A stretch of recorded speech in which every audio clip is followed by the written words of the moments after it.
দর্শক আসসালামু আলাইকুম ওয়া রাহমাতুল্লাহি ওয়া বারাকাতুহু। আজকে আমি ডিপ্রেশন বা স্ট্রেসের দ্বিতীয় পার্ট অংশ নিয়ে আলোচনা করব যে কি কি উপায়ে আমরা আমাদের ডিপ্রেশন বা স্ট্রেস দূর করতে পারি। তার মধ্যে অন্যতম হচ্ছে পরিবারের সদস্যরা বেশি সময় দেওয়া। আপনি যখন ডিপ্রেশন বা স্ট্রেসে থাকবেন তখন পরিবারের সদস্যর সাথে সবার সাথে কথা বলার ব্যবস্থা করা বা পরিবারের সদস্যরা যদি প্রতিনিয়ত ঠিকঠাক মতো করে সময় দেয় তাহলে ডিপ্রেশন বা স্ট্রেস অনেকাংশেই কমে যায়।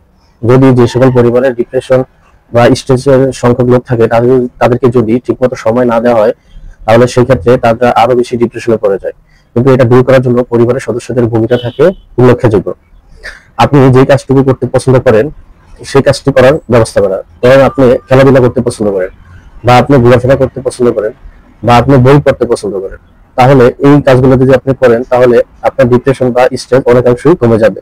কিন্তু আপনি যে কাজটুকু করতে আপনার ভালো লাগে বা আপনি স্বাচ্ছন্দ্য বোধ করেন ওই কাজটুকু আপনাকে অবশ্যই করতে হবে যদি আপনি ডিপ্রেশন বা স্ট্রেস দূর করতে চান।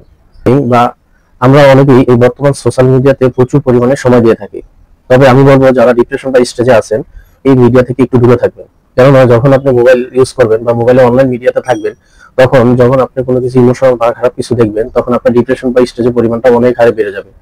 সেজন্য আমি আপনাদের অবশ্যই সাজেস্ট করবো লিস্ট যতটুকু পারেন কম ব্যবহার করেন বর্তমান ডিজিটাল মিডিয়া, তাহলে আপনি ডিপ্রেশন বা স্ট্রেস অনেকাংশ কমাতে সাহায্য করবে। কারণ আমরা যখন আশেপাশে অনেক কিছু দেখি বা সেটা দ্বারা চিন্তায় মগ্ন থাকি তখন সেই ক্ষেত্রে আমাদের এই জিনিসগুলো হওয়ার সম্ভাবনা অনেক বেশি থাকে এবং আপনি চাইলেও এটি আপনি দূর করতে পারবেন না। কিন্তু আপনি এটি চাইলে করতে পারবেন, সেটা হচ্ছে অনলাইন মিডিয়া আপনি চাইলে প্রয়োজনের তুলনায় কম ব্যবহার করতে পারেন। প্রয়োজন অনুযায়ী আপনি বিশেষজ্ঞের সাহায্য গ্রহণ করা। আপনি চাইলে একজন বিশেষজ্ঞ ডাক্তারের পরামর্শ নিতে পারেন এবং ওই পরামর্শ অনুযায়ী আপনি কিছু কাজ করতে পারেন। যদি আপনি ওই পরামর্শ অনুযায়ী কাজ করে থাকেন তাহলে আপনার ডিপ্রেশন বা স্ট্রেস আপনি নিজেই অনেকাংশ কমাতে পারবেন। সেই সাথে হচ্ছে পর্যাপ্ত পরিমাণে ঘুম এবং প্রয়োজনীয় পুষ্টিকর খাবার গ্রহণ করা। আপনাকে প্রতিনিয়ত এই বিষয়গুলো থেকে বের হয়ে আসতে হলে আপনাকে পর্যাপ্ত পরিমাণে ঘুম নিশ্চিত করতে হবে।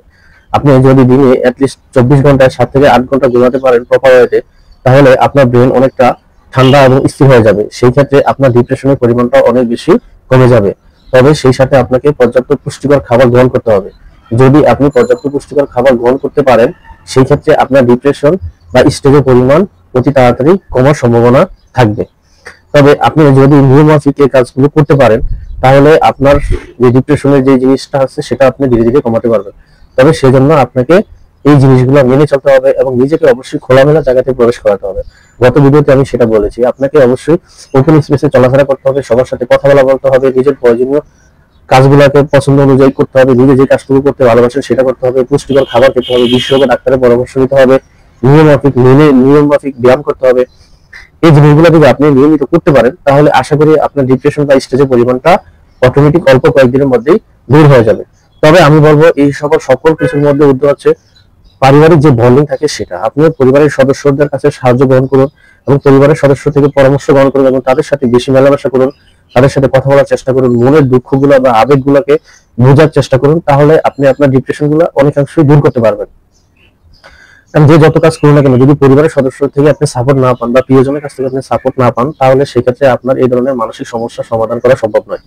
আমি বলবো অবশ্যই আপনি আপনার পরিবারের সদস্যের সাথে আলোচনা করুন, তাদের সাথে সময় দেওয়ার চেষ্টা করুন বা যাদের পরিবারে এই ধরনের রোগী রয়েছে বা যারা এই ধরনের সমস্যায় ভুগতেছে তাদেরকে অবশ্যই সহযোগিতা করুন, তাদের পাশে দাঁড়ান, তাদের মনের কথাগুলো বোঝার চেষ্টা করুন, তাদের মনের অনুভূতিগুলো বোঝার চেষ্টা করুন, তাদেরকে হেল্প করুন যাতে কিনা সে এই ধরনের সমস্যা থেকে বের হয়ে আসতে পারে। যদি না পরিবার থেকে পর্যাপ্ত পরিমাণে সাহায্য না পায় তাহলে সেই ক্ষেত্রে এই ধরনের সমস্যার সমাধান করা সম্ভব নয়, দিন দিন আরো খারাপের দিকে চলে যাবে। তো আমি সবাইকে বলবো যারাই যত ব্যস্ত থাকেন না কেন পরিবারের সদস্যদেরকে অবশ্যই একটু সময় দেন, তাদের সমস্যাগুলো নিয়ে একটু চর্চা করেন, তাদেরকে একটু বুঝিয়ে বলেন, তাহলে আশা করি এই মানুষগুলো খারাপের দিক থেকে ভালো হয়ে ফিরে আসবে। কারণ পরিবারই একটা অন্যতম শক্তি বা প্রিয়জনের একটা অন্যতম শক্তি যারা কিনা এই ধরনের সমস্যা থেকে সমাধান করতে পারে। তো সবাই সবার পাশে থাকবেন, এই ধরনের সমস্যার যদি কি হেল্প চাই অবশ্যই হেল্প করবেন, কারণ এই একটা হেল্প করা মহত্বের লক্ষণ। যখন আপনি মানুষকে হেল্প করবেন মানুষ উপকৃত হবে, এটা মহত্বের লক্ষণ। সবাই সবার দিকে এগিয়ে আসবেন আর এই জিনিসগুলো মেনে চলে আশা করি আপনার সমস্যার সমাধান হয়ে যাবে ইনশাল্লাহ। তো সবাই ভালো থাকবেন। আসসালামু আলাইকুম ওয়া রাহমাতুল্লাহি ওয়া বারাকাতুহু।